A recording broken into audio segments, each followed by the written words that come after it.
My mother screamed in court. Not cried, not pleaded, she screamed, loud enough that the bailiff shifted his weight and the judge paused mid-sentence.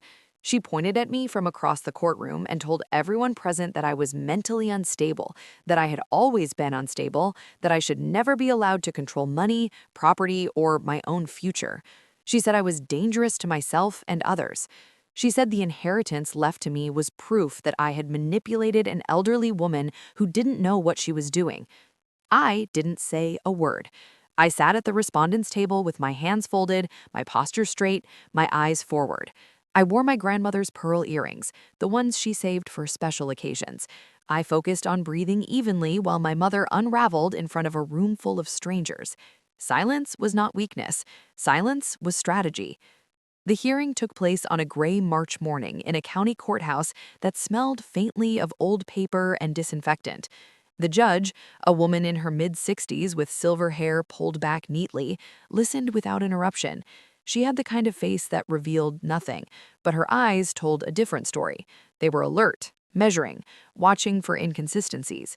When my mother's attorney finished his opening statement, the judge leaned forward slightly and asked him a question so simple it changed the temperature of the room. "Counselor," she said, "do you actually know who the woman is that you're asking me to declare incompetent?" The attorney blinked. He glanced at his notes, then at me, then back at the judge. My mother's confidence evaporated in seconds. That moment didn't happen by accident. It was engineered. And to understand how we got there, you need to understand who I am, who my mother is, and what she thought she could get away with. My name is not important. What matters is that I'm 33 years old, and for most of my adult life, I've worked in financial investigations. Specifically, I specialize in cases involving older adults whose money disappears after someone gains access to their trust, forged documents, abused powers of attorney, manufactured incompetence, families who smell opportunity and call it concern. I didn't choose this line of work because it was lucrative or glamorous. I chose it because I was raised by someone who believed that paper trails matter, that numbers tell the truth when people won't, that quiet documentation is more powerful than confrontation. I learned those lessons from my grandmother. She raised me after my parents divorced when I was 14. My father moved across the country, my mother remarried quickly, and decided her new life didn't include her old daughter. No custody fight, no phone calls, no holidays, just absence. My grandmother stepped in without hesitation. She was a retired schoolteacher who lived modestly, saved carefully, and kept records like her life depended on it. Every receipt labeled, every bill logged, every check reconciled. She treated money the way she treated words, with respect and precision. She also treated me like I mattered. When she passed away quietly in her home, I was with her. She left me everything she owned. It wasn't a fortune, a house, savings, a small insurance policy, enough to matter but not enough to disappear unnoticed. 3 weeks after her funeral, my mother reappeared, not with condolences, with paperwork. I received a letter from an attorney informing me that my mother was contesting the will. According to her petition, my grandmother had suffered from severe cognitive decline. According to her petition, I had isolated her, manipulated her, and coerced her into leaving me her estate. According to her petition, I was mentally unstable and required court-appointed oversight. Her proposed solution was that she be appointed conservator. The irony would have been funny if it weren't so calculated. I laughed when I first read the letter, then I reread it, then I stopped laughing. Because this wasn't an emotional accusation, it was a procedural one, and procedural attacks are dangerous because they don't need to be true to be effective, they only need to be filed. Once the petition was submitted, the machine started moving. Hearings scheduled, records requested, questions raised, whispers started circulating. And while I was preparing my response, my reputation was already taking hits. I was placed on administrative leave pending resolution. No accusations were made by my employer, no judgment was passed. But credibility matters in my field, and when someone claims you're mentally incompetent in open court, institutions get cautious. My mother knew exactly what she was doing. What she didn't know was that I recognized every tactic she was using because I had seen them dozens of times before. She was manufacturing vulnerability, reframing normal emotional responses as pathology, reaching backward into adolescence to weaponize therapy records, recruiting distant relatives to sign statements full of vague concern and no firsthand knowledge. She was building a case the same way abusers always do, with implication instead of proof. What she underestimated was that my grandmother had anticipated this. I still had access to my grandmother's financial records. She had added me to her accounts years earlier, for convenience, that's what she told everyone. But she had always been 3 steps ahead of problems she couldn't yet name. I pulled 2 years of statements. I created a spreadsheet. I logged every transaction. And that's when the story changed. There were withdrawals that didn't belong. Large ones, irregular ones, cash withdrawals that didn't align with bills, habits, or medical expenses. Each one clustered around visits from my mother, each one undocumented, each one unexplained. The total wasn't catastrophic, but it was intentional. That's when I stopped reacting and started investigating. I returned to my grandmother's home and searched with fresh eyes, not as a grieving granddaughter, but as a professional trained to notice what doesn't belong. The safe deposit box I'd forgotten about, the journal I'd never seen.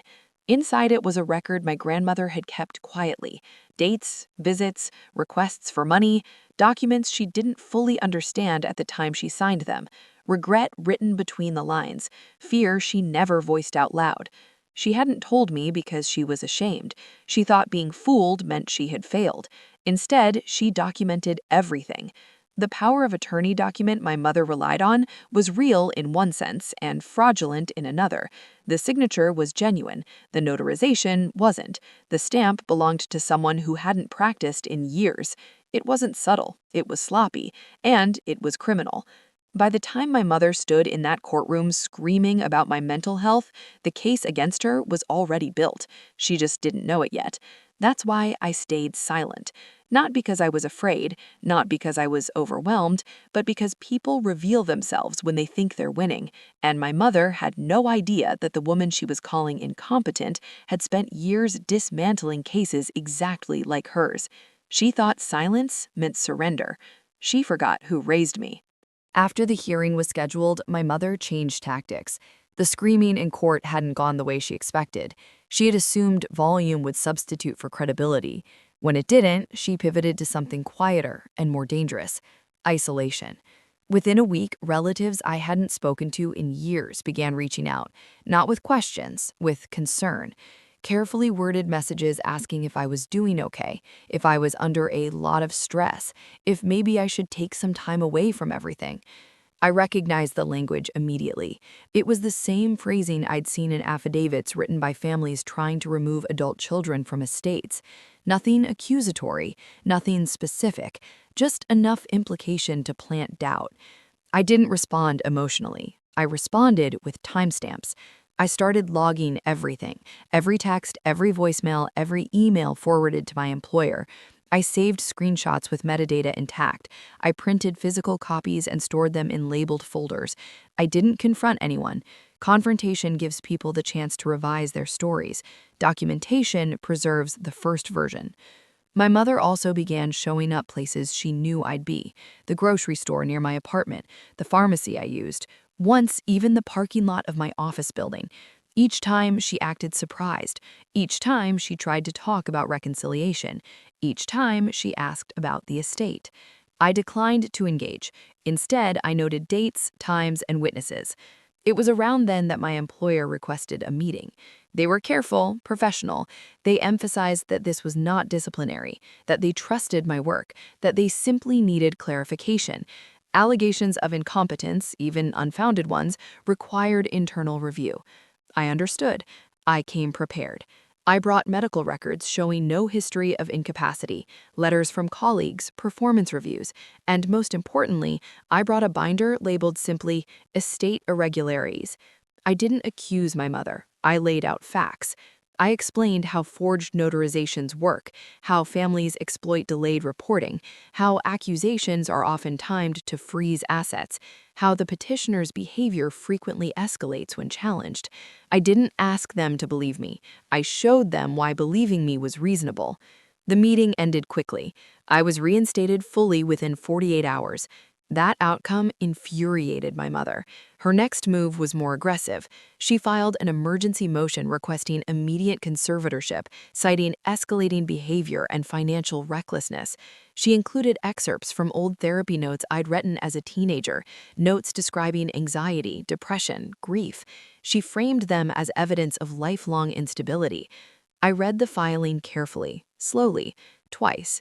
Then I smiled, because buried in her motion was a mistake so basic it bordered on arrogance. She had attached a medical evaluation dated 3 months after my grandmother's death. The physician listed never treated her. The clinic address was wrong. The letterhead didn't match the practice's current branding. She had fabricated expert opinion. That wasn't just unethical, it was criminal. I contacted the clinic directly, calmly, professionally. I asked whether they had ever evaluated my grandmother. They hadn't. I asked whether the physician listed was currently practicing there. He wasn't. I asked if the letterhead matched any internal documents. It didn't. They asked me to email the document. Within hours, their legal department requested a copy. I didn't tell my mother. Instead, I waited, because people who believe they're untouchable keep making mistakes. During this time, I also learned something unexpected. My grandmother hadn't just documented financial irregularities, she documented fear. In her journal, she described moments when my mother pressured her to sign documents she didn't understand, times when she was told she would be placed in a facility if she didn't cooperate, visits where my mother arrived unannounced and left with envelopes of cash. The writing changed over time. Early entries were tentative, apologetic. Later ones were sharper, more resolved. She wrote about wanting to change the locks, about considering calling me but not wanting to worry me. She wrote about shame. That was the part that hurt the most. Not the theft, not the manipulation, the shame she carried for being deceived. I scanned every page, backed them up in multiple locations. I cross-referenced dates with bank withdrawals. The patterns aligned too perfectly to be coincidence. By the time the second hearing approached, my mother's confidence had returned. She believed the emergency motion would force my hand. She believed the judge would err on the side of caution and grant temporary authority. She didn't know that the district attorney's office had already been notified. They hadn't acted yet, but they were watching. On the morning of the hearing, I arrived early. I sat quietly. I watched my mother greet people with performative warmth. I watched her attorney reassure her with practiced confidence. I watched her glance at me occasionally, her expression a mixture of triumph and disdain. She thought I was cornered. The judge entered. Proceedings began. My mother's attorney spoke at length about concern, about protection, about preventing harm. He emphasized urgency. He emphasized risk. When it was my turn, I stood and spoke calmly. I asked the judge if she would allow the admission of newly discovered evidence. The judge nodded. I presented the forged medical evaluation. I presented the clinic's written denial. I presented bank records. I presented the journal. I didn't raise my voice. I watched my mother's attorney flip through pages too quickly. I watched him pause. I watched his posture shift. The judge asked a single question. "Counselor, were you aware this document may be fraudulent?" He wasn't. My mother spoke out of turn. She always did when she felt threatened. She insisted it was real, that she had been given it, that she didn't understand why everyone was attacking her.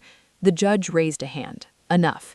She ordered an immediate continuance. She ordered an independent forensic review. She ordered the estate unfrozen with restrictions that barred my mother from access. And then she looked directly at my mother. "Ms.," she said, "you are advised to retain separate counsel." That was the moment the balance shifted. After the hearing, my mother didn't approach me. She didn't scream. She didn't cry. She left quickly. Within a week, her attorney withdrew. Within 2 weeks, the district attorney's office formally opened an investigation. I received a call requesting a statement. I gave it. I didn't embellish. I didn't speculate. I didn't editorialize. I told the truth, backed by documents, timelines, and corroboration. The investigator thanked me for being thorough. He said most people wait too long. That night, alone in my apartment, I finally let myself feel something. Not rage, not vindication, relief. The kind that comes when you realize you're no longer reacting, you're directing. My mother still believed this was a family dispute. She didn't understand yet that she had crossed into something else entirely, and she had no idea how much evidence was still coming. Once the investigation became official, the atmosphere changed in subtle but unmistakable ways. People started choosing their words more carefully around me. Emails became formal. Conversations ended sooner than they used to. No one said my mother's name, but it hovered in the background of everything, like a bad smell you can't quite identify. That was the moment I knew this was no longer just a legal matter. It was a reputational one, and reputations behave differently under scrutiny. The investigator assigned to the case was methodical and unimpressed by drama. He asked direct questions and took notes without reacting. When I handed him the full archive, bank records, journal scans, notarization comparisons, correspondence, he didn't comment. He simply asked how long it had taken me to compile everything. Years, I said, even before I knew I'd need it. That earned the smallest nod. He explained the process clearly. They would subpoena bank records directly. They would contact the notary listed on the power of attorney. They would interview the clinic referenced in the fabricated evaluation. They would also interview my mother. That last part didn't worry me. What worried me was how people behave when they realize they're losing control. Within days, my mother reached out. Not directly, through intermediaries. A cousin called to say my mother was confused and heartbroken. An old family friend emailed to suggest mediation. A message arrived asking if I would consider settling privately to avoid stress. I didn't respond, because every outreach attempt confirmed the same thing. She was trying to stop momentum. Then the pressure escalated. My landlord called, uneasy. Someone had contacted him asking whether I had ever behaved erratically. A former supervisor from years ago received a call asking vague questions about my emotional state. None of it was overt. All of it was intentional. This was reputation laundering. Throw enough soft doubt into the air and hope something sticks. It didn't. Each attempt backfired because it created more witnesses. The investigator noticed too. He called me one afternoon and asked a question that shifted the case from financial exploitation to something more serious. Has your mother ever tried to interfere with your employment before? I answered honestly. No, I said, but she's trying now. That changed the scope. Interference with an active investigation is not a gray area. It's a line. A week later, the investigator informed me they had obtained bank footage from 2 branches where large cash withdrawals were made. The timestamps matched my grandmother's journal entries. In 2 of the videos, my mother was clearly visible, standing beside her. The withdrawals had been framed as errands. They were not. The investigator also informed me that the notary listed on the power of attorney had been deceased 6 months before the document was allegedly signed. I sat very still when I heard that.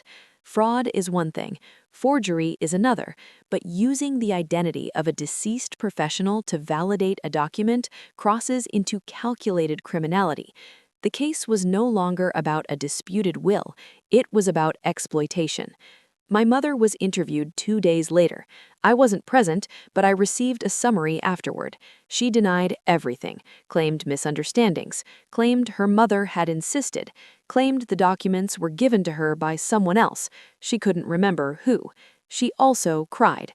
The investigator noted the inconsistencies. He also noted something else. When asked why she waited after the funeral to contest the will, she said she didn't want to upset anyone. That answer didn't align with her behavior. The pressure mounted quickly after that. Her attorney contacted mine requesting a settlement discussion. They suggested dividing the estate and dropping the matter. They framed it as a way to heal the family. My attorney declined, because this was no longer negotiable. The district attorney formally filed charges related to financial exploitation of an elder. Additional charges were pending review. The court scheduled a final evidentiary hearing. In the days leading up to it, my mother tried one last tactic. She sent me a letter. Handwritten, delivered by courier. She wrote that she never meant for things to go this far, that she had only wanted fairness, that she had been under stress, that she loved me, that she forgave me. The letter ended with a request to meet privately. I read it once, then I placed it in the evidence file. The hearing itself was quieter than the first. No screaming, no theatrics, just facts presented in sequence. Documents authenticated, witnesses sworn. My grandmother's journal was admitted in full. The bank footage was played. The forensic document examiner testified. Each piece stacked neatly on top of the last. My mother sat rigid at her table, eyes forward, jaw tight. She didn't look at me. When her attorney spoke, it was cautious, defensive. He emphasized intent, claimed mistakes, claimed emotional complexity. The judge listened. Then she asked her own questions. She asked why a conservatorship petition had been filed only after the will was revealed. She asked why medical evaluations were fabricated. She asked why attempts were made to contact my employer during an active investigation. There were no good answers. When the judge issued her ruling, it was measured and unmistakable. The will was upheld in full. The estate was released to me. The conservatorship petition was dismissed with prejudice. The findings were referred to the district attorney.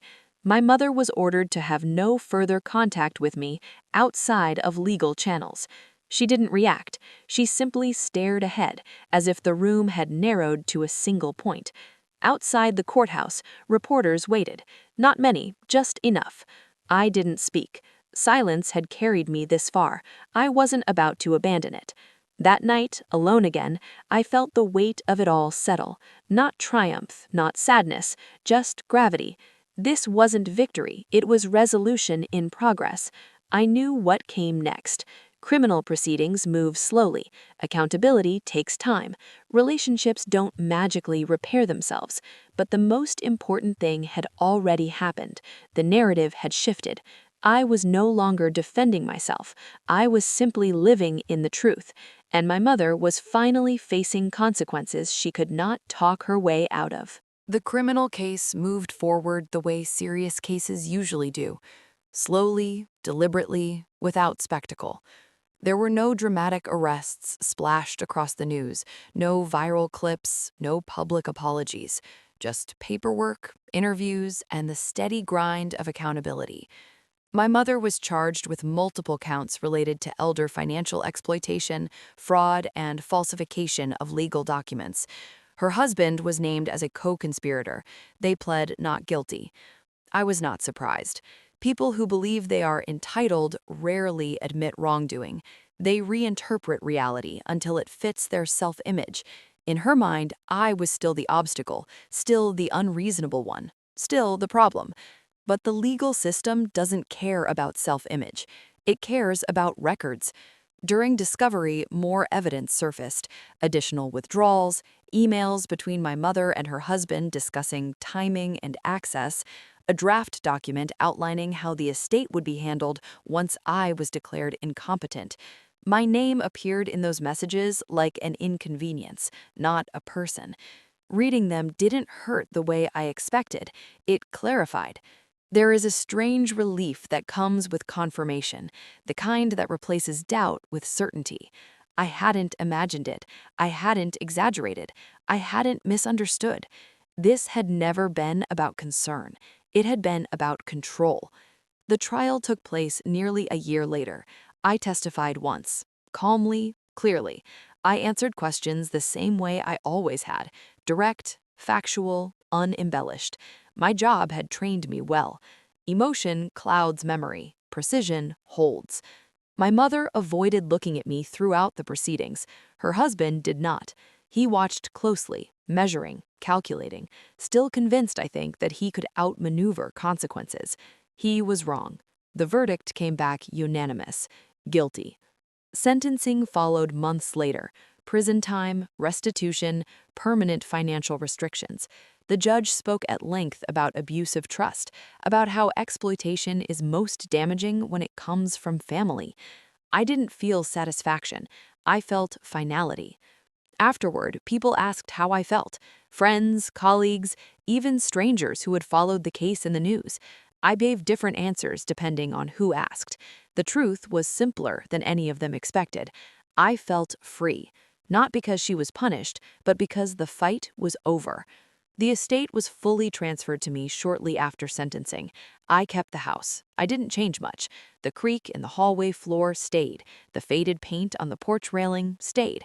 Some places don't need updating. They need preserving. On quiet mornings, I sit where my grandmother used to sit. Same chair, same mug shape, though not the same mug. I balance my own checkbook out of habit, not necessity. Paper trails still matter. I still keep records, but I no longer live as if I might need them to defend myself. That shift is subtle but profound. For a long time, my life had been built around vigilance, around preparation, around anticipating harm before it arrived. I didn't realize how heavy that posture was until I no longer had to hold it. The silence after resolution is different from the silence during survival. One is peaceful, the other is braced. I also learned something unexpected. Healing does not require reconciliation. I was never contacted by my mother again. No letters, no apologies, no attempts at explanation. That absence told me everything I needed to know. Some people are not capable of accountability. Some relationships do not deserve closure. Letting go does not mean forgiving. It means refusing to carry what was never yours to begin with. Professionally, the case strengthened my work in ways I hadn't anticipated. I became more careful, more patient, less willing to accept surface explanations. I began mentoring younger investigators, teaching them not just how to follow numbers, but how to recognize patterns of manipulation. Because exploitation does not always look aggressive. Sometimes it looks concerned. Sometimes it looks maternal. Sometimes it looks like someone insisting they know what's best for you. Personally, I rebuilt slowly. I allowed myself to trust routines, to enjoy quiet moments without scanning for threat, to stop preparing rebuttals to accusations that no longer existed. The hardest part was unlearning the instinct to explain myself. I no longer needed to prove competence. I no longer needed to justify distance. I no longer needed to remain small to keep peace. Strength doesn't always announce itself. Sometimes it simply refuses to disappear. The house in Eau Claire remains my anchor. It is where my story diverged from the one my mother tried to write for me. It is where truth outlasted manipulation. When people ask why I didn't confront her directly, why I didn't argue, why I didn't scream or expose everything immediately, I tell them this: because noise gives manipulators something to work with, silence leaves them exposed. I let her speak. I let her sign documents. I let her commit fully to her narrative. And then I let the truth do what it always does: surface. This wasn't revenge. It was alignment between facts and outcomes, between choices and consequences, between who I was raised to be and who I refused to become. My grandmother taught me many things, but the most important lesson wasn't about money or documentation. It was about integrity. She believed that if you lived honestly long enough, the truth would eventually protect you. She was right, and in the end, the quiet worked.